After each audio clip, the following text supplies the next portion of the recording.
રામનવમી પછી આવતી એકાદશી એટલે કે ચૈત્ર શુક્લ એકાદશીને કામદા એકાદશી તરીકે ઓળખવામાં આવે છે.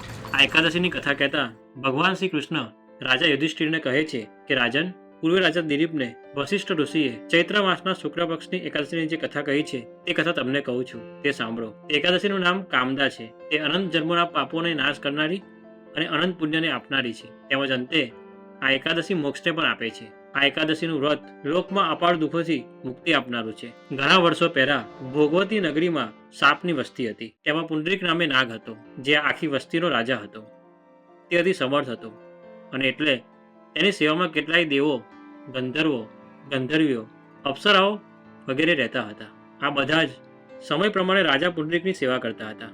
આ જ નગરીમાં તેની સેવામાં એક ગંધર્વ પોતાની પત્ની સાથે રહેતો હતો. આ બંને પતિ પત્ની એકબીજામાં ખૂબ આસક્ત રહેતા હતા.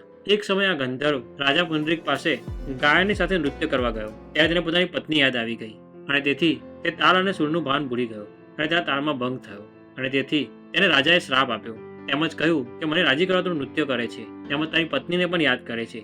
તે માટે તને શ્રાપ આપું છું કે તું ભયંકર રાક્ષસ થઈ જા. અને આ શ્રાપથી આ ગંધર્વ તરત જ રાક્ષસ બની ગયો. ત્યાર પછી તે પોતાના ઘરે પહોંચ્યો. તેની પત્નીએ તેનું આવું ભયંકર રૂપ જોયું, તેથી તે દુઃખી થઈ ગઈ અને પોતાના પતિને લઈને વનમાં આમ તેમ જવા લાગી. પોતાના પતિનું આવું દુઃખ જોઈને તેને ખૂબ દુઃખ થતું હતું. તે એક સમય ફરતી ફરતી પોતાના પતિને લઈને વિંધ્યાચલ પર્વત ઉપર ગઈ. ત્યાં તેને એક ઋષિનો આશ્રમ જોયો. આશ્રમમાં ઋષ્યશૃંગ નામના એક ઋષિ રહેતા હતા. તેમને જોઈને તેને મુનિને પંચાંગ પ્રણામ કર્યા. ત્યાર પછી મુનિએ તેમને પૂછ્યું કે તું કોણ છું અને તું ક્યાંથી આવી છું. ત્યારે તેને પોતાનું વૃત્તાંત આ ઋષિને કહ્યું. તેમજ પોતાના પતિદેવને આ ભયંકર રાક્ષસ યોનિથી મુક્ત કરવા માટે વિનંતી કરી. તે સમયે આ મુનિએ પોતાના હૃદયમાં ભગવાનનું ધ્યાન ધર્યું અને કહ્યું કે તું અતિ શ્રદ્ધાથી ચૈત્ર માસમાં આવતી એકાદશીનું વ્રત કરીશ અને તેનું પુણ્ય તારા પતિને આપીશ તો તારો પતિ રાક્ષસ યોનિથી છૂટીને દિવ્ય દેહને પામશે. આ વાત સાંભળતા જ કામદા એકાદશીનું વ્રત કર્યું તેમજ વિધિપૂર્વક જાગરણ કર્યું. ત્યારબાદ બારસના દિવસે તે આ ઋષિ પાસે આવી અને તેના બે હાથ જોડીને કહ્યું કે મેં જે વ્રત કર્યું છે તેનું પુણ્ય મારા પતિદેવને આપું છું.